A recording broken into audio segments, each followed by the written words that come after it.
and we will see what happens here as far as how many people come in. But we are right here now, and I'm here with Lucky Stone 888, and we're going to continue our conversation about consciousness and see where it goes from here.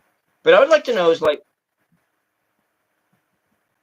you have an angel number in your handle. Is that do you are you a person who sees angel numbers all the time or It's one of those things where I just was drawn to it. It is eight is one of my. It's like my birth number or something like that, and it's just one of those things where it just kind of resonates with me. It's always been a number that not so much a lucky number, but a number that has helped me maintain things, help me, keep the course, sort of thing.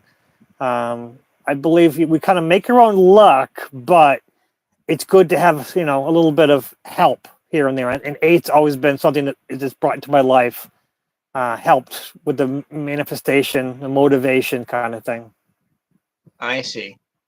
So then it's not like me. I have my show my the 999. I was like because I see angel numbers all the time, and the angel numbers I saw pulled me from a place of where my spirituality had been muted for a lot of years for whatever reasons and muted, and then I kept noticing the numbers all the time, and then pretty soon I was Mhm. like, what is that? And I looked it up and think, oh, angel numbers. I didn't know anything about that, and so it just sort of it's kind of just gone from a place of being muted to being in just in a different place, and you still continue to work towards those things, and yeah. Mhm. Mhm. Yeah, it's just I do enjoy numbers, but I think there's more to them, and I know they influence us in new and unique ways each time. Hmm. So do you work with when you on your job? Do you work with numbers or something, or I wasn't going to be asking you about what you did for your 9 to 5 or that which is all night long. Uh, Yes and no. Most of my work is documentation, making sure everything's documented correctly, whether electronically or paper based, because we do both. But Yeah. I am good with math. Math is always, I love math. Math is just one of those things that it just clicks with me, that I can look and know right away when the math is wrong. And I don't know that I know. I see the numbers and I know this doesn't look right.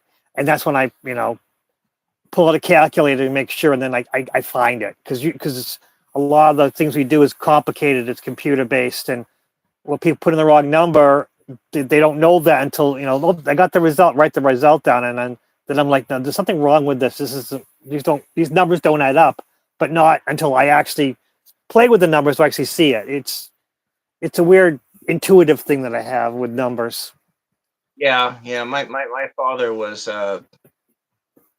he was a physicist, and so but he went to this place called Reed College, and Reed College is rated as like the Harvard of the West Coast, and it's like Hmm. in Portland, and so but when he went there in a time when they weren't actually recording grades or anything, but and so I guess he was like he got like it would have been like all A's except for one like a D or barely passing grade in German, which he was required to take a language, and but then like all the way up until he died, he was doing mathematical proofs and everything like that, and then for a while there he was what my physics professor uh, and my father became friends. They were after I had graduated from college, and so it was like a case of like, well, Don, he didn't have the time to do the work, and then it was after my dad's business. He got out of business, and he was working as a dishwasher at a casino. And so while he was working at this dishwasher at a casino, when he was like over 55 years of age, he was working on relativity and doing this grunt mathematical work of proving a certain thing of in the theory of relativity for this a physics professor, because my dad he was being pushed towards becoming a professor, but he wanted to be an engineer. And then his mom wanted him to be a professor because she was an immigrant, and she wanted that street cred to say, "Oh, my son, he didn't become a logger like all the other Swedes. My son is a college professor." And then when he dropped out of like graduate school, and without telling them, he joined the army, and he called his folks like a couple days before Christmas and said, "So I'm not going to be home for Christmas." And they say, "Why?" "Well, I'm in boot camp." And so, "Well, what?" It was like this major disappointment, because that was my dad. So he ended up choosing his own life and doing something totally different. But that mathematics was always like this core thing in his life, and like one of my nieces, who I think is his he reincarnated into, is also a young little math genius. 8 years old, and I had this feeling that there was that was what happened, but I'm not so sure. But you never, how would you really know this? But that was just, anyways. Yeah. But Yeah. Yeah, I got to play in MIT and Harvard for a while. I had a professor who was, I went to school at a very small college, but the professor was well respected, and he would teach at MIT and Harvard. I just don't understand how he was doing it, but he was doing both, all three. And he would drag me along occasionally because he needed someone to help, someone who wouldn't cause his trouble, but who knew their stuff. yeah, And so I spent some time at MIT, and those people were arrogant as hell. MIT were actually very nice. The Harvard people, the medical school for the Harvard, they were very, very arrogant. They were very looked down at. "Oh, you doing it for Harvard?" I said, I'm just a guy here to pay. I'm a paper pusher. I help the professor. That's it." "Oh, well, we could have a Harvard student doing this." I'm like, "You could. I'm sure you could." But he was like, "Absolutely not. No, I need this guy." They paid really well. Harvard paid me very well. It was a weird thing where they would, it was a whole thing. This was back in the late 80s, early 90s. It was a whole thing. Yeah, because I knew a guy when I was he was when I was at a small Baptist college. I went to a private Baptist college, and there was a kid there who I had actually run into him when I was doing some preparatory work at a community college, and he was like 14 years old, taking courses, and so he was taking college courses starting about like 12 or 13 years of age, and then he went to that private college, and he was started in with like physics and mathematics, and then when he graduated from high school, he went off to MIT. And then we always was asking, "I wonder how he's doing." Well, he goes to MIT and he becomes an average student, and he was the smartest kid in the state at that time. He was the smartest kid at the, and like, well, one of my friends of my, a friend of the family, they had a son that they graduated from high school at 14 and went off to to college, and he's a computer programmer. But some kids are just really gifted that way, but then they go into these places and then they become average because it's all filled up with everyone else who's just like them, who's the smartest kid in their city, the smartest kid in their state, and they converge on MIT, and then they become the average. But then I do have a cousin that graduated from Harvard Law. I've only seen her like twice as an adult, maybe three. You get like newslet, news, whatever those things are. Those newsletters about at Christmas time. Oh, this is doing this and that, but they're not. You never see them. and that's kind of like another friend that I haven't seen for a while. But he had a cousin, his second cousin who played Spider-Man, I think in the first Spider-Man movie, and Toby Maguire, I think it was. He Yep. played Cobra Yep. Sky, and then he'd never met him before. And then and that was like, well, okay, well, you got a celebrity in your family, and yeah, we know we got somebody, and somebody's met him, but none of us have, because that's kind of how it seems to be. And Hmm. but so yeah, so you were really good in mathematics, and then when did you start like heading in? Oh, you started your your spiritual connections, those things all happen when you're young, but did the study of mathematics and those things ever hinder the process or mute things, or do things for Well, you? I no, I didn't study mathematics. I studied biotech, biopharmaceuticals, biologics, and but math helps that a great deal.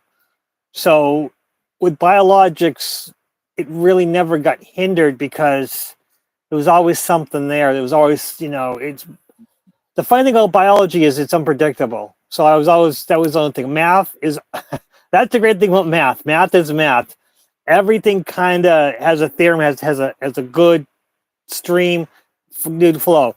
Well, biologics, you try to grow something, sometimes it does what it wants to, and that's where intuition helps a lot. So the math is always math, but the biologics tend to, even sometimes chemistry, which is what happened with it was at Harvard, where book smart kid, really really smart, arrogant through the roof, and he's doing something else, and I turned, and then he was really mean to this other kid who was he wasn't as book smart, but he was smart kid in the lab. But they're in the lab, and the book smart kid's doing something, and I pick up a fire extinguisher, and I said to the kid who's really function smart, I says, that's going to blow up in a few minutes. And he goes, well, what do you mean? What do you mean? And I explained to him, and I handed him the fire extinguisher because no one's going to get hurt. It's just going to be a little ball of flame was all what's going to happen. But because they're messing with acetone and other things.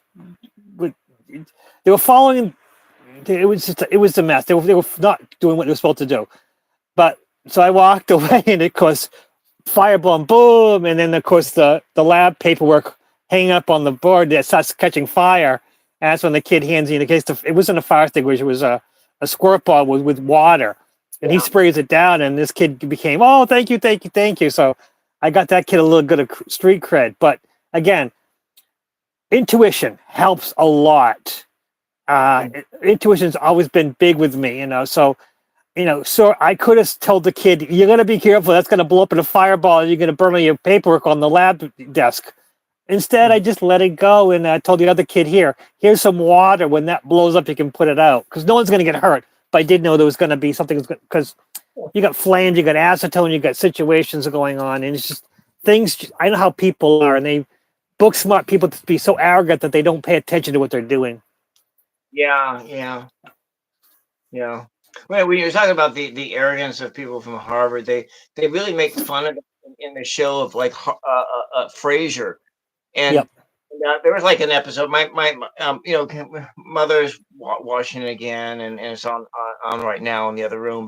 But going through the series. But it's like there was like one episode where Niles has a heart condition, and then he's in there talking with the doctor, and he says, "I graduated from Harvard. I graduated from Harvard. I'm a Harvard graduate.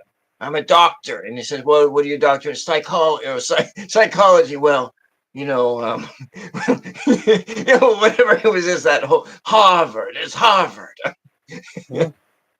Yeah, that's kind of funny though. But Yep. yeah, Yep. yeah. Okay, so you got that doing those things, which seems kind of really fascinating, and yeah, that intuition, because it's that I've always been kind of an intuitive person too, because it would be like it wasn't very long after I started studying something, that I was able to begin to create with it. Mhm. And so it's like you kind of get in there, and then it sinks it down in, and then you're in this place where you can uh, uh, you're seeing different connections and figuring different things out. So it's like when I left the physics program, my professors, because I thought I was doing poorly because I was like, I felt like I wasn't getting A's. I was getting what I could get. I was getting the grades I could get. But when I left the physics program I finished with a degree in mathematics and religious studies, and because in religious studies I was getting all A's and everything, and I couldn't get those A's in physics Mhm. and that and stuff like that. And then but I had heard later was how disappointed my physics professors were that I left because of the creativity. And that was what they were so, oh, that physics could have like used a mind like that, Mhm. and but it was just like getting that whole thing with, being with the audio processing disorder and how hard everything was to try to fit into the system and so forth. And I think I've seen in the last few years where in being a caregiver for my mother, that I'm slowly unmasking and becoming, and these layers of the masks are coming off, and you're becoming more who you are. But it's just then I think, will I be able to work in the world again? But I'm almost 60, and so it's stacked against you. Mhm. They as the ageism. I guess the only thing that I would be doing would be running a vacuum cleaner at the casino. That would be the only thing, is what happens to people who take like 10 years out of your life to go take care of a parent, and then they end up as a janitor in their last 10 years or so of their working career. But anyways, so yeah, that's kind of interesting. And so you done with that. Um, Using that your intuition skills that you were born with, and being able to put connections together and so forth, and then working in so with the biological thing. So I was like listening to a program the other day where they believe that in this field, our quantum reality that we live in, that water carries the information from, let's say, it's like, so we if that it's like the thing that binds our neurons or whatever. It's water is the carrier. And so when they talk about plants and consciousness, that maybe consciousness exists in the water. Mhm. Yeah, I've heard that there's a scientist who was looking at water under the microscope, under different, exposing it to different things, and he got the water to different shapes by exposing it to, positive energy, like classical music. It was beautiful. It was, very beautiful angles and nice and neat, and it was all just equal on the side. I lost the word, but it doesn't matter. It looked nice, but the water, there was, aggravated. It was heavy metal music. It was all disjointed and wasn't uniform. It was all broken up, and it was a Chinese. It was Japanese, like, who did the research on it. It was very interesting, and he actually showed that water exposed to different things actually forms different patterns. Hmm. It was interesting. So I then can't you remember his name. Yeah. like look at like Star Trek, and you get this when you read the novels. I read a lot of Star Trek novels, and where the medicine, when they get into is all frequency based, Mhm. and that you change the frequency of the atoms and the molecules, then you can create a healing kind of a situation. And it kind of made me think that, well, I wonder if that's where we're headed, and in as far as like medical things and everything else, is to we of course when you do a lot of these targeted drug therapies, a lot of that is what that is they're changing the frequency, or if you even do like chemotherapy or radiation therapy, you're altering the frequency environment in that area in order to disrupt whatever is going on. And so, yeah, Yep. you know, Yeah. Yeah. I knew some scientists doing some really weird things with frequencies where they were actually having like two speakers, the best, and they separated them by so length, and they aimed into a certain spot, and they were able to break up a brick wall using these two not very big speakers. And that was a very long time ago. It was almost 30 years ago they were doing that. And I have heard nothing about that now, but I saw them doing stuff like that. And so who knows what they're doing with frequencies now? Because you could build and destroy with the right frequency. It's amazing. yeah. Well, there were some experiments like that going on, frequency experiment going on at the college that I graduated from. Mhm. And then one of my cousins married a physicist, and he was doing something like that for his PhD work with frequency and light and different things. And and so they're still doing that kind of research, but you don't really hear too much about like sound and using sound as a means to change the environment. And you talked about with the water and the different shapes of the water, and then and other things. And then it was like there was something I had seen. I think it was on Gaia TV, Gaia, as far as like Mhm. on the YouTube, and Mhm. for the free stuff. But they talked about this experiment with a plant, and they had a room, and they had it completely isolated from the rest of the world. And it had like and then there was a single light in the middle, and it would move around different areas, but it was controlled by a random number generator. But Mm. it would under that experience, under the random number generator, it would generally hit each corner about 25% of the time, but you wouldn't know which way it would go. It would go randomly back and forth. Well, then they put a plant in one of those corners, and then what they found is that the plant got light about 35% of the time.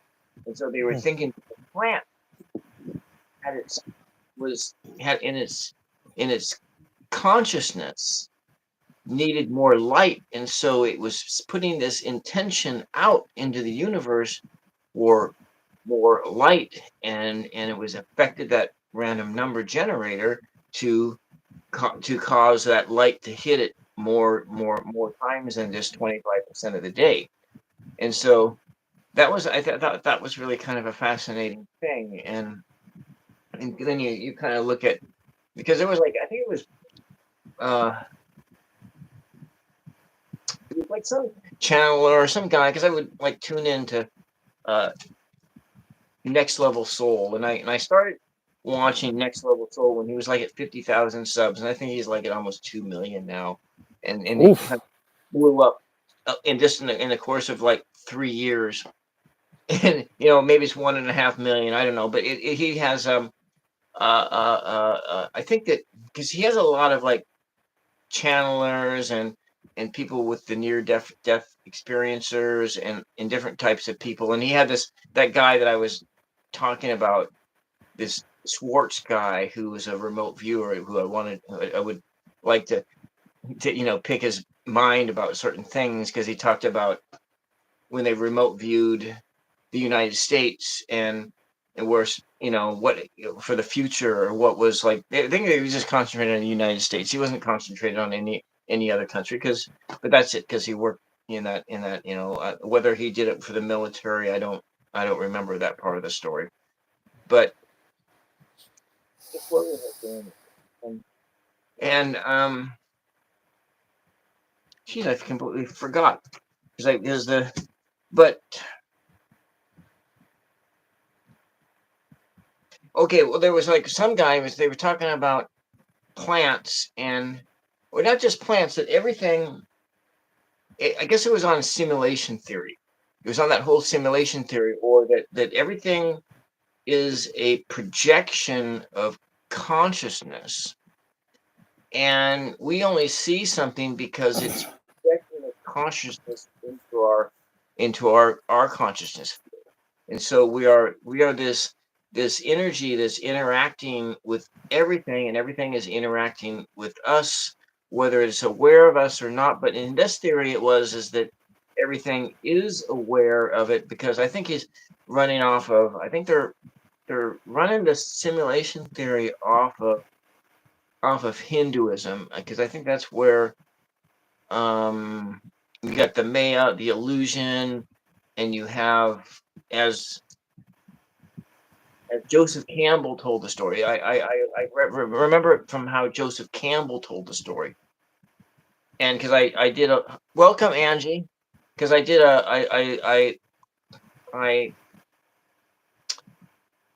I pretty much studied that whole Power of Myth series, and I gained a lot of insights that I still have today from that. But one of those was like the story of the creation of the world from the Hindu perspective, is that God created this and that and that and that, and then one day God realized, oh, I'm this tree, I'm the flower, I'm the grass, I'm this bird, I'm the deer, I'm the sun, I'm the moon, I'm the earth, I'm all of these things, and so that the beginnings of that uh, simulation theory comes from that there are these different avatars that consciousness forms, and that's where the first incursion of that idea came, like, what, 4 or 5 thousand years ago, into our consciousness, and then it would come in different form, but then we got hit with the matrix, you know and or then we had that. Then we also had that movie Avatar. You remember that Avatar movie? That Yes, yeah, I've seen Avatar. that was kind of like, I saw it like once, but it was kind of just the same type of a thing. And you are embodying. You go into this other form, and you can be in this other form, but the whole thing of that, everything is a projection of source consciousness, and Uh-huh. you know. Uh-huh. Uh-huh. Yes, and that's the thing. It's consciousness is in everything. It's everywhere, but you have to connect with it. You have to understand it. My wife loves orchids, but she can't keep them alive to save her life. So the last two, I said, okay, let's do it this way. We have a certain part of the house where we spend time walking by near the kitchen. So, and I said, we'll give them every so often. We'll just talk to them. Hey, you look really nice today, and just let's do that. They have been fantastic. I bought them both on discount because, again, they were both half off because they were flowers are falling off. They weren't, leaves are not so great. So, but got two of them, put them together. They're happy together, and just once in a while, we just, yeah, you guys looking great. Thank you. Thank you for being around. And they still hold flowers, and it's been since Mother's Day, and that's May, June, July. It's at least 2 months with haven't lost any more flowers, so that's been pretty good. But again, it's not so much the watering or the nutrients. It's more. I mean, like I said, my wife has lost dozens of orchids. It's just too much. But just giving that little bit respect. I don't know what it is. We also have a bonsai ficus, a Benjamin ficus. I had for about, I'm 55, 56. For 30 years, I had a Benjamin ficus, which is about 5.5, 6 feet tall. And it went from, you know, my where I grew up, it went to apartment, went to college. It was always going with me, this ficus. And Yeah. then one day, my wife moved it around. I'm like, it doesn't like being moved. She goes, well, you moved it from apartment to apartment. I'm like, yes, but I warned it. You can't move it without warning it. And she goes, it's fine. It'll be fine. And all the leaves fell off of it and it died. So we have Oh, a bonsai. We have a bonsai ficus. And I said, okay, this is mine. This is mine. So she says, but you don't take care of it. I'm like, it has leaves. It's happy. It's only about a foot and a half, 2 feet tall. But I said, this is my ficus. Um, you know, if I will take care of this, I will move it from place to place. And it's been probably about, I don't know, probably about set because we lost that big one. And then it was, someone was at a yard sale and I bought it small. And it was probably about 6 years ago now, maybe longer. And it's doing fine. But again, it's a bonsai. So they don't really need much. You want to keep them small, cut them once in a while. But again, it's all about giving the energy, just saying, you look great. You know, it's, you know, thank you for being around. You know, I appreciate you being around. There's little things that having them around. I mean, I love keeping my plants, my house plants. And then I just realized that some of our house plants from the winter, we move outside and we lose a few of them. And I couldn't figure out why we've been losing them when they go outside. And I'm realizing they're not getting any attention outside. You know, we get the sunlight and the water. They got plenty of sunlight, plenty of water. They should be thriving.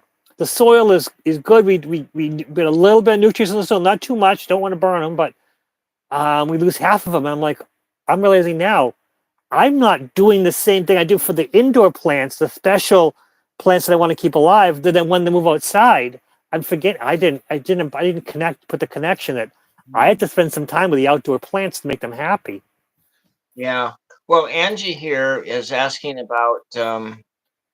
I think what does he have any different knowledge? Because he didn't want to interrupt, but it was like what we're kind of talking about here is consciousness, and that Lucky has a special relationship to animals, and is it with like in some of the plants that he has in his life, and to show because of there's of a connectivity that we can all of us can develop, but you know that we can with plants and animals and so forth. It just be have to be present for them, and you know in that sense. And like when I started my plants garden out here, I said that I want as I put each one of them in the ground, I says grow big and tall, strong and tall. And of course, then I was kind of disappointed because like at the day 6,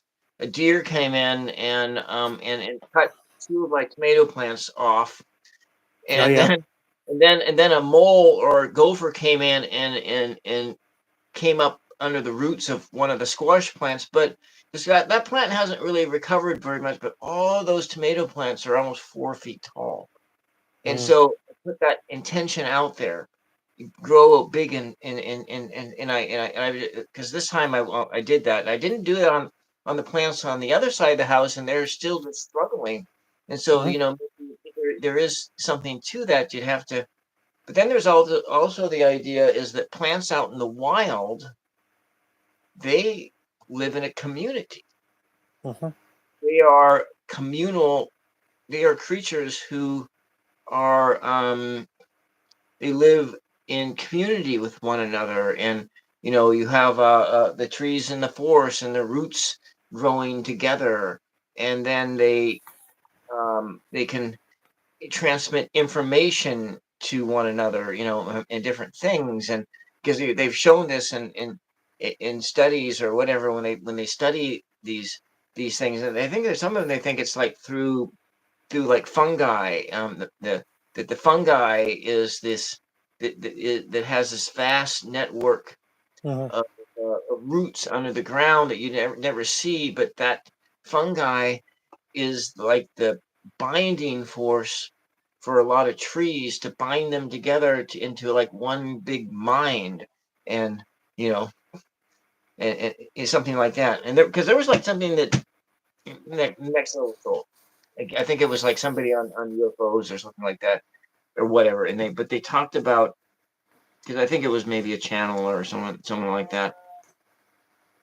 And what do these aliens think of when they come to Earth? What do they think? Well, they don't really see human beings as any different than plants. Mhm. We're all just part of the whole unit, but we think we have this idea of ourselves as being like the masters of the universe, but maybe we're not. Maybe we need to, as a species, as a another another creature in the world, we need to be mindful of that relationship, and not do what we've always done. You know what I'm saying? Yeah, yes, and that's one of the things is that my neighborhood has a lot of rabbits, and but I don't have cats anymore. We lost all our cats, we lost our dogs. Just one of those things, and it hurts. It hurts losing a pet, Yes, it but does. they haven't moved into our yard yet, and so my garden has not been. I mean, my neighbors are screaming some mornings because the rabbits will go through the yard, and these rabbits are everywhere.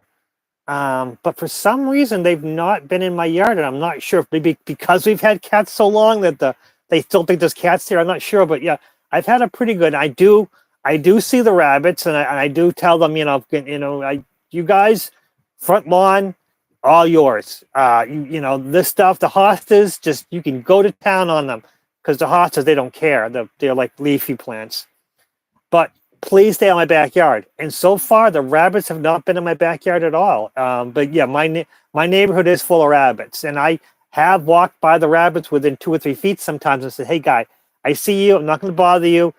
You lawn, you're all yours. Just stay out of my backyard, and we'll be good." And never had a problem with the rabbits. I keep remembering the rabbits. The rabbits. I mean, I'm scared that one day the rabbits will go, "There's a lot of food back there," and start raiding my backyard. But right now, we've been pretty good. We do have fences up. My wife doesn't want to put the fences up because, again, we don't need them if there's no one going in them. Like, I guess you're right. Yeah, I mean, we don't need the fences up yet until the rabbits start messing with me. But until then, Yeah, it's the deer, and so mm, what, I mean, they love tomato plants, and they love those kinds of things, and so I thought I'd try a different experiment this year. With, probably shouldn't talk about this, but it was like using using the same tactics that dogs use to mark their territory, and yeah, I was yep, using yep. that technique to go over my plants on a, after I water them. But today I was out there, and usually I don't run into any neighbors or anything, but one of them happened to walk by right as I was doing that. And I was like, oh shit! I was like, Yeah.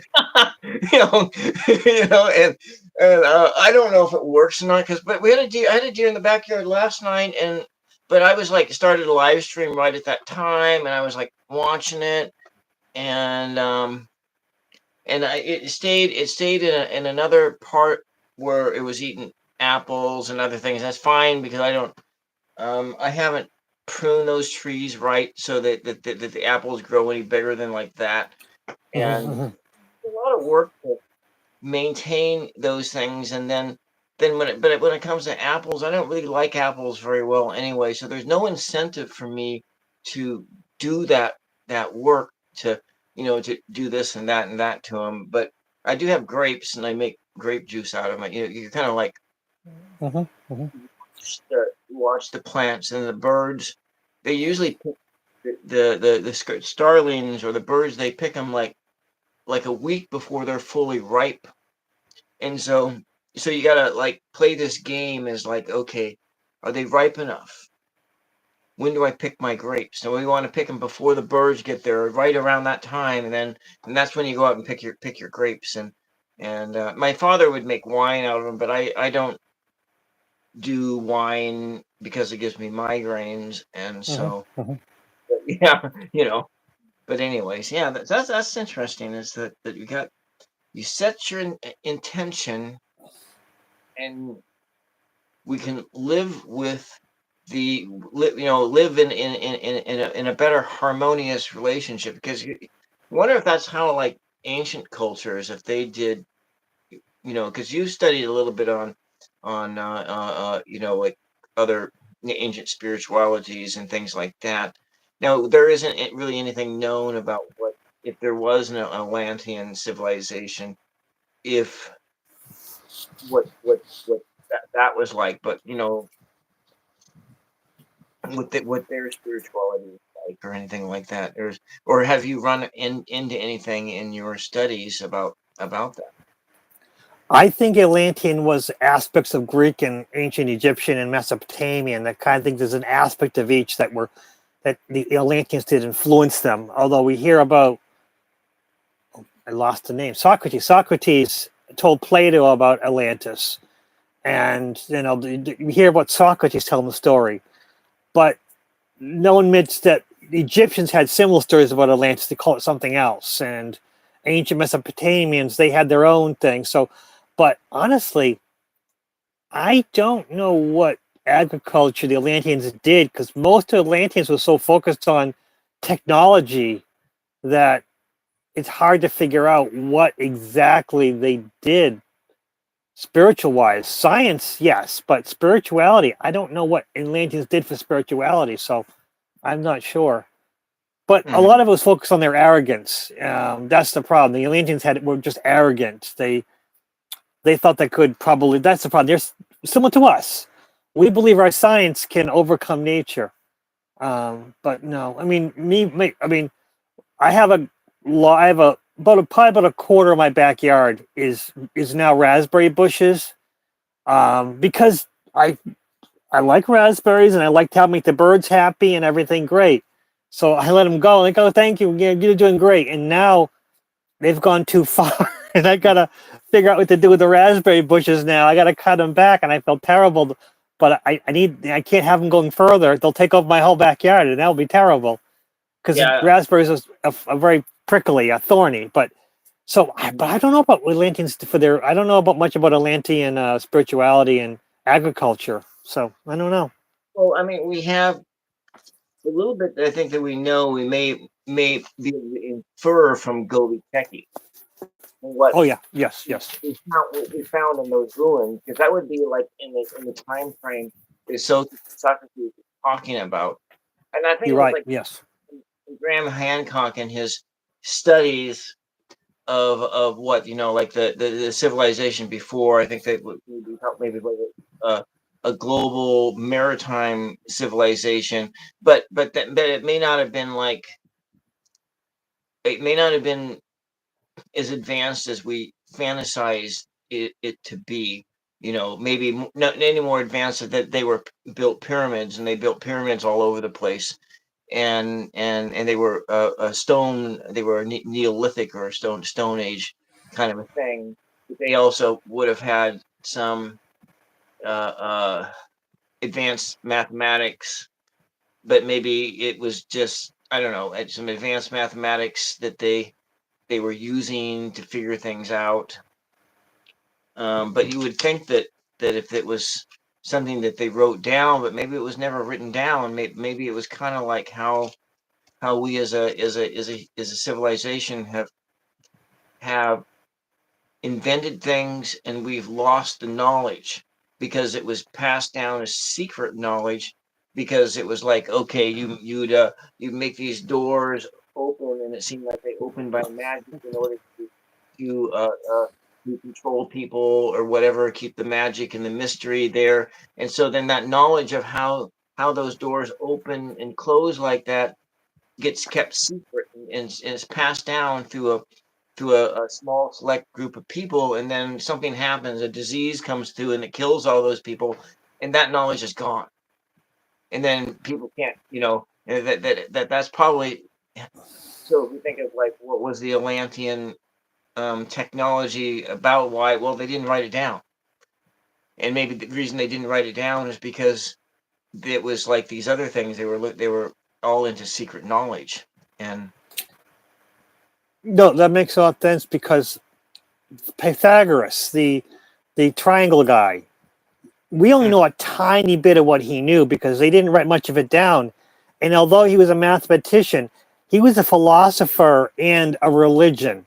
Pythagoras was a very devout, very, I mean, they would have to be like would the devout Catholics, the people who are, or the some, they were so focused on their religion. It was mathematic based that they had wear certain clothes. They couldn't touch beans. It was such a very strict religion, and we have no idea what they knew. And that was an ancient culture, and some of the stuff that I mean, we're still trying to figure out some of his theorems, and that was what 4,000-5,000 years ago. It's amazing, and so although they weren't as maybe technically advanced as we do with computers, but they were probably advanced in other ways that because they didn't need computers because they had so much information. So you're right. Maybe they didn't write it down because they knew so much. Their life was this was just normal that they knew things that were just to them was just normal, and they didn't need to write it down. There was something else. There was something really weird that we have no idea. Oh, this thing. This is a plastic version. The Romans had these. These are all over ancient Rome, and no one knows what these do. One of the science guys, he made a bunch, and you could buy them, and I bought one because I wanted one in my hand. This is plastic. They were made of metal, but no one knows what these are for, and these are all over ancient Rome. And it's like one of those things where they don't write it down. They don't. So this symbol, this shape, it's got different hole size. The little dots are the same, but the holes are different shapes. This guy, he designed it off of a few versions of it. But to ancient Rome, that was a normal thing. It was so normal that they never wrote down what it was used for, whether it was religious, whether it was science-based, whether it was military. We have no idea what that thing is. And to me, it's fascinating. And I wanted one myself so I could physically hold it and figure out what it is, because I'm never going to get a real one. If I could get my hands, I would pay. How much would I pay for a real one? I don't know. Just to see one, I got one. I just got it in the mail a few weeks ago, or maybe a week ago. I was all excited. But we don't know what it's for. Yeah. And there's probably like maybe hundreds of thousands of things that Rome, Greek, Egyptians did that we don't know, because then to that was second nature. Well, you don't know anything about it. You don't know how it works. It's just something normal. Well, and then how much knowledge did we lose when the church took over the Roman Empire, or when we had when we had this theocratic government, and in that the fall of the Roman Empire and all that, and when how much did we lose when that authoritarianism comes in and clamps down on knowledge? We had it is. Yeah.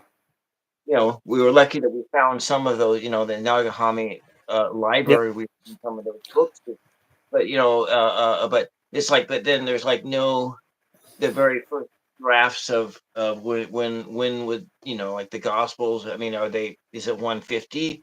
Were they just manufactured whole cloth? I mean, was there a historical Jesus, or was Jesus as Richard Carrier thinks, is a total mythological character?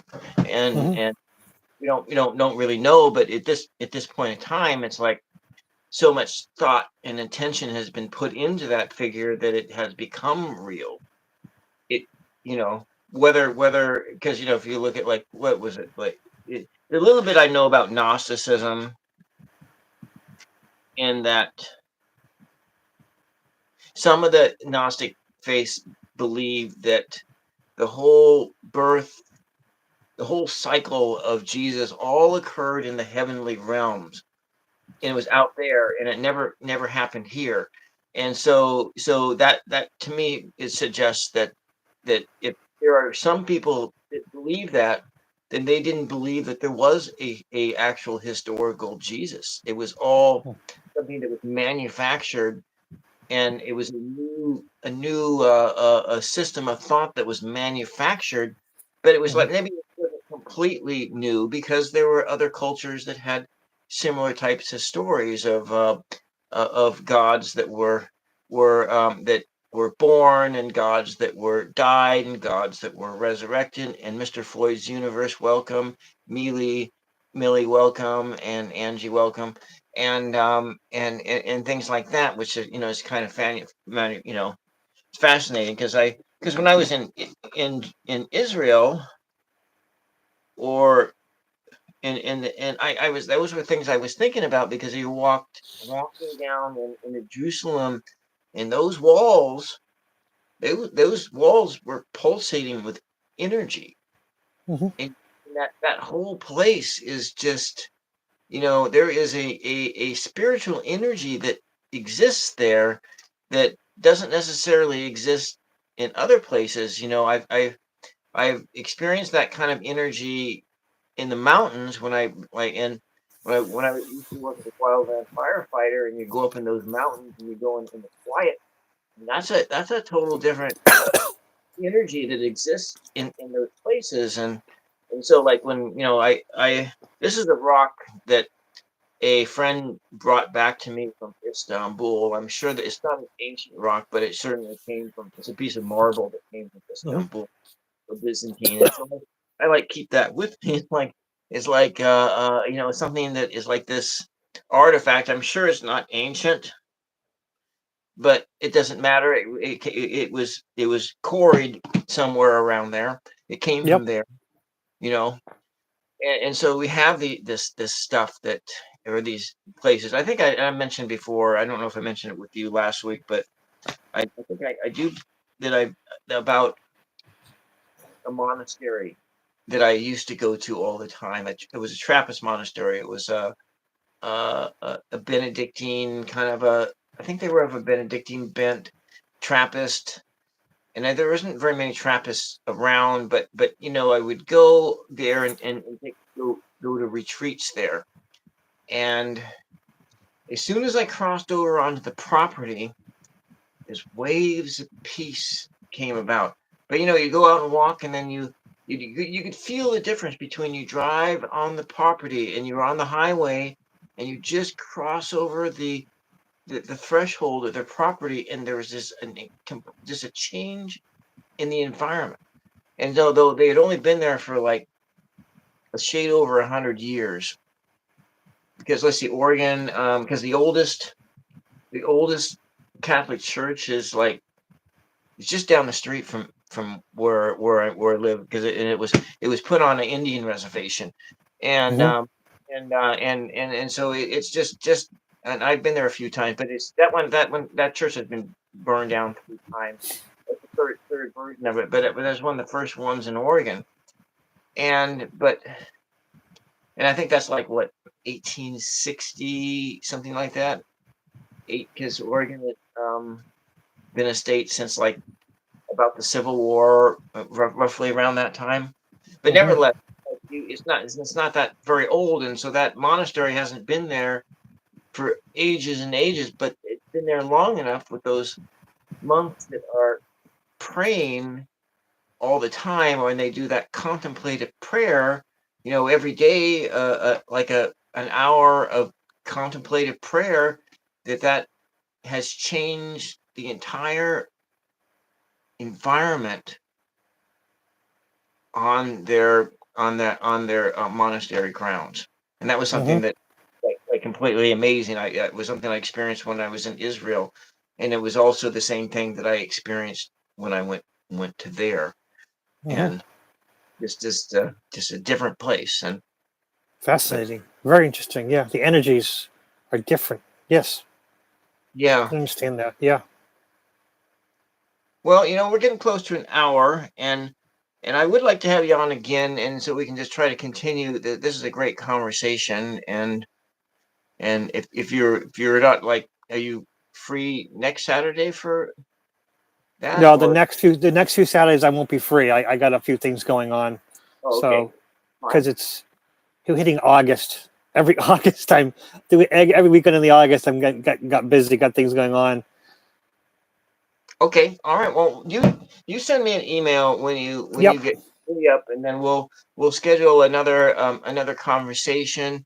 And I think that 7 o'clock for me is it's really tight, and but which is makes it better for you. I understand that because of it's like 10, 11, and I know because when you a lot of times when people work on the graveyard shift, they do shift their schedule somewhat, and so Mhm. they turn it into like a swing shift sleeping schedule, and you so instead of going to bed at what 9 o'clock in the morning, you end up going to sleep at like 4 o'clock in the morning or 2 o'clock in the Mhm. morning, something like That's that. yeah. That's 3 o'clock. It's usually when I go to sleep. Yeah.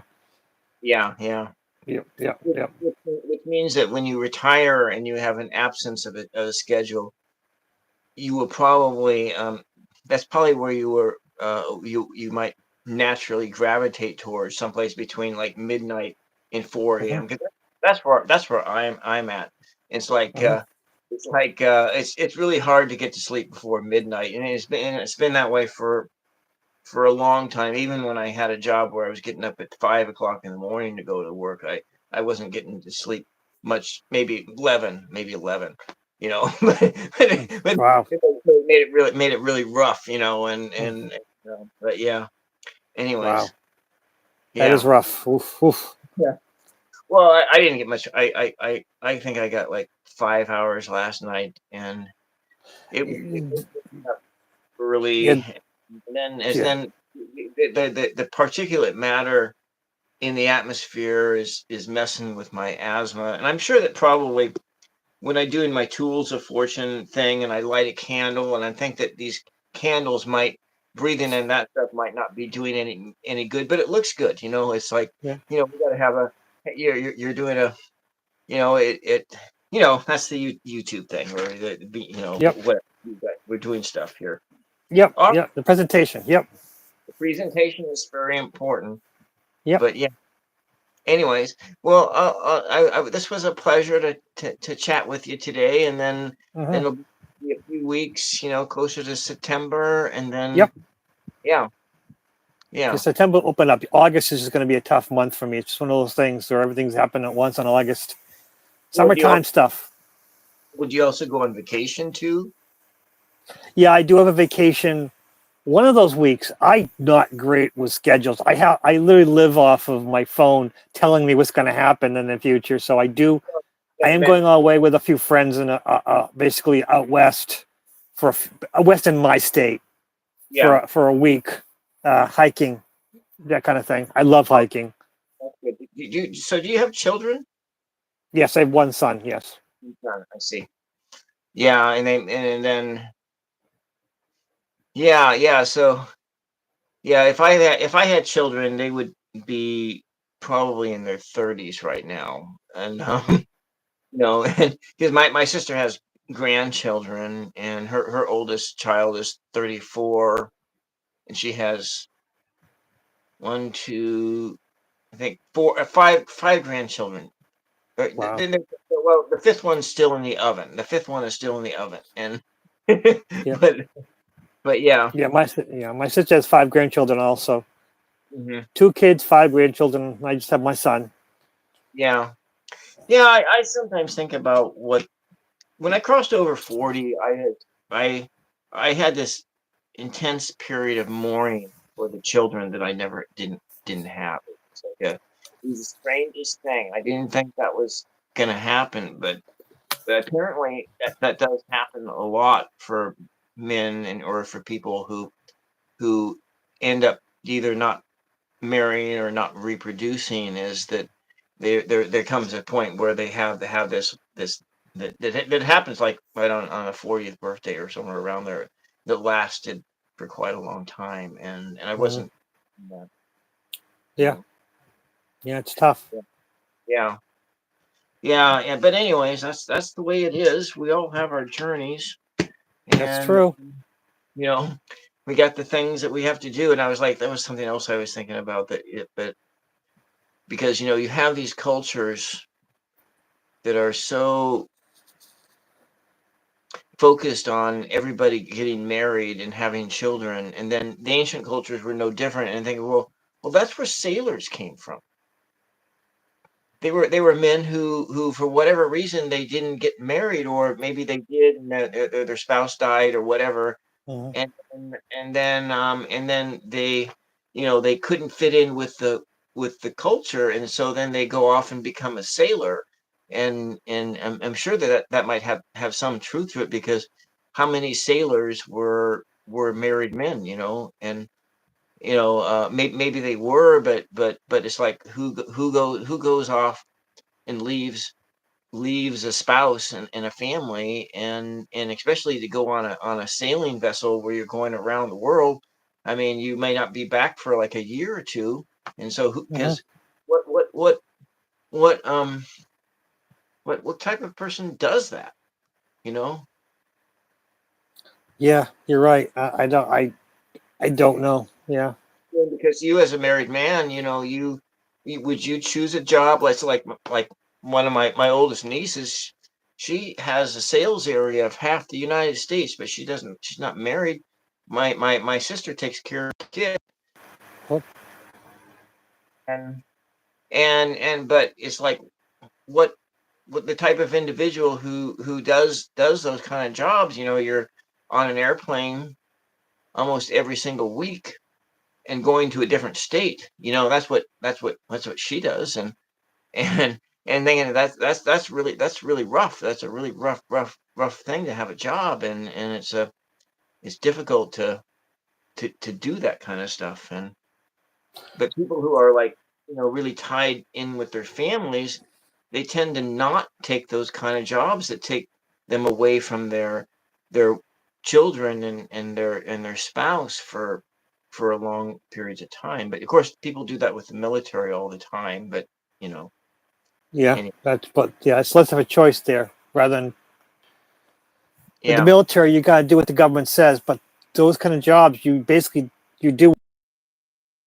I have known sailors who left the long trips and did the short trips, where they just do the day trips, and that's different mindset entirely. yeah. The long trips are a lot of money, but you got to balance what you can do, sort of thing. hmm Yeah, well, someone was talking about their grandfather being a merchant marine. Well, everyone's probably had a merchant marine in their Hmm. family. I have one in my True. family too.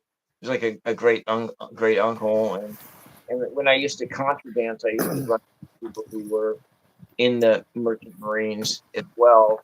One of them, after a while, they stopped being it because they couldn't handle being at sea all the time, and then you know they ended up just True. coming back, because that's just really rough to be away from your families. And then, or if you want to have a family, it makes it really really rough to be away for 3 months out of the year or whatever. And Yeah. but yeah, True. True. yeah. All right, well, thank you very much. I really really appreciate this, and i'm Yeah. i'm looking forward to for the next installment of our conversation about Hmm. whatever random stuff we yeah. Yep. Yeah, it's fun. Fun. Yeah. Fun talk. Yeah. All right. Well, good night, and we'll see you the Good next night. time. And happy vacationing to you. And thank you, Thank you.